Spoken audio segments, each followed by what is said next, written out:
Welcome back to my channel. पिछली video में हमने introduction to group of microorganisms के बारे में बात की थी और इस वीडियो में हम उस माइक्रो ऑर्गेनिजम्स को डिफरेंट ग्रुप्स में क्लासिफाई करने जा रहे हैं। तो आज का वीडियो का टॉपिक होने वाला है place of micro organisms in living world, कि हम उन माइक्रो ऑर्गेनिजम्स को किस किस जगह पे रखते हैं, मतलब हम उनको क्लासिफाई करने जा रहे हैं। अब बहुत सारे साइंटिस्ट है जिसने क्लासिफिकेशन में अपना रोल दिया है, मतलब बहुत सारा कंट्रीब्यूशन किया है और बहुत सारे साइंटिस्ट के नाम आते हैं। उनमें से जो पहले साइंटिस्ट थे जिसने क्लासिफिकेशन दिया, that is the two kingdom classification, वो थे लिनेनियस, दैट इज कार्ल लिनेनियस। तो जो कार्ल लिनेनियस थे उन्होंने हमें दिया द टू किंगडम क्लासिफिकेशन। तो जो टू किंगडम क्लासिफिकेशन है उसमें उन्होंने दो ग्रुप्स में ऑर्गेनिजम्स को डिवाइड किया। अब बेसिकली अगर दो ग्रुप्स में डिवाइड किया है तो किस बेसिस के ऊपर से इन दो ग्रुप्स के ऊपर डिवाइड किया, तो वो हमारे माइंड में पहला क्वेश्चन आता है कि क्यों कार्ल लिनेनियस है उसने दो ग्रुप्स में डिवाइड किया। तो उसने दो ग्रुप्स में डिवाइड इसलिए किया क्योंकि ऑन द बेसिस ऑफ कि उसमें क्लोरोफिल प्रेजेंट है या नहीं। तो अगर किसी में क्लोरोफिल प्रेजेंट है तो उनको हम रखेंगे प्लांट किंगडम में, अगर किसी में क्लोरोफिल प्रेजेंट नहीं है तो उनको हम रखेंगे एनिमालिया किंगडम में। तो ये जो क्लासिफिकेशन है वो लिनेनियस ने 1758 में दिया था।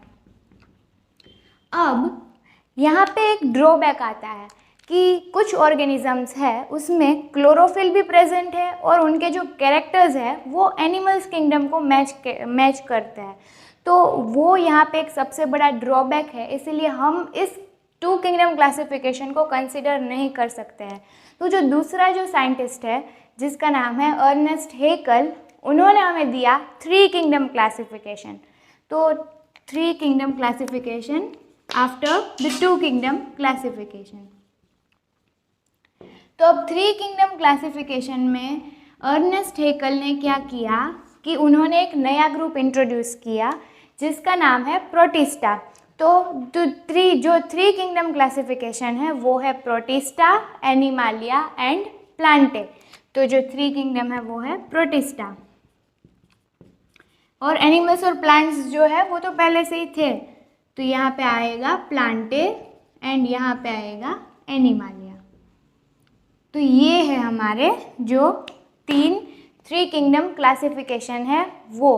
तो अर्नेस्ट हेकल ने किस बेसिस पे क्लासिफिकेशन किया कि जो यूनिसेलुलर ऑर्गेनिजम्स है उन सब को डाल दिया प्रोटिस्टा के अंदर, और प्लांटे और एनिमालिया तो जैसे कि लिनेनियस ने क्लासिफिकेशन दिया था अकॉर्डिंग टू क्लोरोफिल। अब जो यूनिसेलुलर ऑर्गेनिजम्स जो बचते हैं उनको डाला प्रोटिस्टा किंगडम में। लेकिन यहाँ पे भी एक ड्रॉबैक निकल आया कि कई जो प्रोटिस्टा है वो होते हैं मल्टी सेलुलर, मतलब कि ये क्लासिफिकेशन सिस्टम भी हम नहीं कर सकते, उनको कंसिडर नहीं कर सकते। अब जो चौथा का किंगडम आया फोर किंगडम क्लासिफिकेशन, वो एक्चुअली दो साइंटिस्ट ने हमें दिया, एक साइंटिस्ट ने नहीं, इसमें दो साइंटिस्ट का कंट्रीब्यूशन है। तो अब after the three kingdom classification there comes the four kingdom classification. तो थ्री किंगडम क्लासिफिकेशंस के बाद आता है फोर किंगडम क्लासिफिकेशन। तो जो फोर किंगडम क्लासिफिकेशन है वो हमें दिया है कॉपलैंड एंड स्टेनर ने। तो जो कॉपलैंड और स्टेनर है उसने क्या किया कि जो तीन ग्रुप्स थे जो थे प्रोटिस्टा, प्लांटे एंड एनिमालिया, अब जो प्रोटिस्टा था उनको उसको अगेन दो ग्रुप्स में डिवाइड कर दिया। तो प्रोटिस्टा का अब दो ग्रुप्स हो गया, upper protista and lower protista. तो यहाँ पे जो फोर क्लास है वो है number 1 that is upper protista, then there is lower protista जिसमें यूनिसेलुलर प्रोटिस्टा आते हैं, और फिर आते हैं प्लांटे एंड नंबर 3 उस पे आते हैं प्लांटे एंड नंबर 4 पे आते हैं एनिमालिया। तो ये जो हमारे चार ग्रुप्स है वो आते हैं फोर किंगडम क्लासिफिकेशन में। उसके बाद एक और साइंटिस्ट है जिसने हमें क्लासिफिकेशन सिस्टम में अगेन एक अलग ग्रुप दिया जो कि है 5 किंगडम क्लासिफिकेशन, जो कि हमें दिया है RH विटेकर ने। तो 4 किंगडम क्लासिफिकेशन के बाद आता है 5 किंगडम क्लासिफिकेशन, जो कि हमको दिया है RH Whittaker in the year 1969। तो 1969 के अंदर हमें RH विटेकर ने 5 किंगडम क्लासिफिकेशन दिया।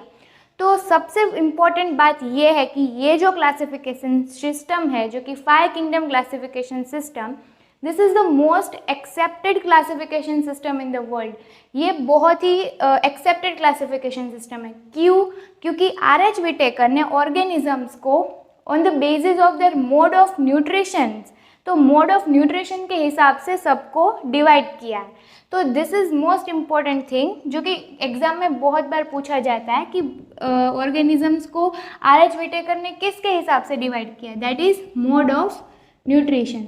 तो मोड ऑफ न्यूट्रिशन के हिसाब से ऑर्गेनिजम्स को RH विटेकर ने 5 ग्रुप्स में डिवाइड किया है। अब जो 5 ग्रुप्स है वो कौन कौन से है, that is Monera, protista, fungi, Plantae and Animalia. तो ये वो 5 ग्रुप है जिसको RH विटेकर ने क्लासिफाई किया है। अब जो मोनेरा है उसके अंदर सभी प्रोकैरियोट्स को रखा है और जो सिंपलेस्ट फॉर्म ऑफ ऑर्गेनिजम्स है, मतलब मोनेरा के अंदर हमें उन ऑर्गेनिजम्स को देखने मिलेगा जो कि सबसे सिंपलेस्ट फॉर्म ऑफ ऑर्गेनिजम्स है और जो प्रोकैरियोट्स है, फॉर एग्जांपल बैक्टीरिया, आर्किया। तो ये सारे सिंपल ऑर्गेनिजम्स है वो हमें देखने मिलेंगे मोनेरा के अंदर।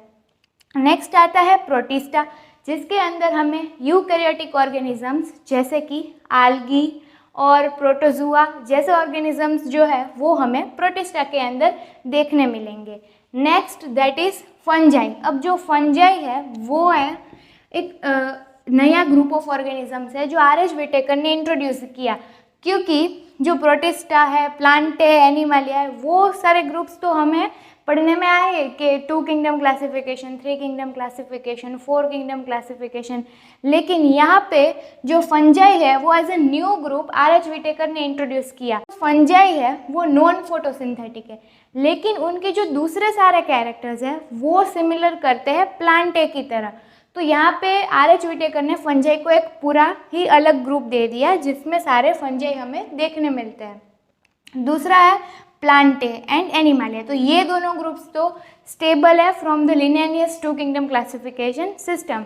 तो यहाँ पे सारे जिसमें क्लोरोफिल्स है, प्लांट्स है, हायर प्लांट्स, वो सब प्लांटे में आते हैं, और that is the another one that is Animalia, जिसमें क्लोरोफिल नहीं है and they are the higher animals.